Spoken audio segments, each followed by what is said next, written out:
రాష్ట్రంలో రాష్ట్ర బీసీ సంఘాన్ని బలోపేతం చేసి త్వరలో జరగనున్న స్థానిక సంస్థల ఎన్నికల్లో పోటీ చేయడం జరుగుతుందని బీసీ సంఘం రాష్ట్ర కార్యనిర్వాహక అధ్యక్షులు యనమదల రవి తెలిపారు. కాకినాడలో సంఘం కార్యాలయంలో ఏర్పాటు చేసిన కార్యక్రమంలో యనమదల రవి మాట్లాడుతూ ఉగాది పండుగ పురస్కరించుకుని రాష్ట్ర బీసీ సంఘం చేసిన కార్యక్రమాలకు ఆకర్షితుల యువ నాయకుడు దండు మెయిన్ రమేష్ సర్పవరం గ్రామానికి చెందిన మేడిశెట్టి లోవా దారా శ్రావణిల్ సంఘంలోకి చేరడం జరిగిందన్నారు.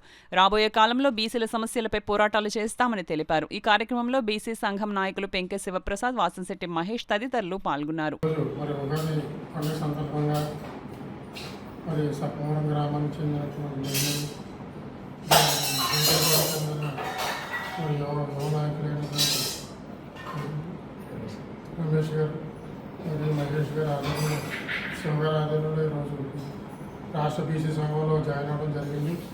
మరి భవిష్యత్తులో బీసీలకు జరిగే అన్యాయం మీద మేమందరం కూడా పోరాటం చేస్తామని చెప్పి ముందుకు రావడం చాలా సంతోషించదగ్గ విషయం. భవిష్యత్తులో కూడా అందరం కూడా కలిసికట్టుగా బీసీల సమస్యలపై పోరాడతామని చెప్పేసి ఈ సందర్భంగా తెలియజేసుకుంటూ సెలవు తీసుకుంటాం.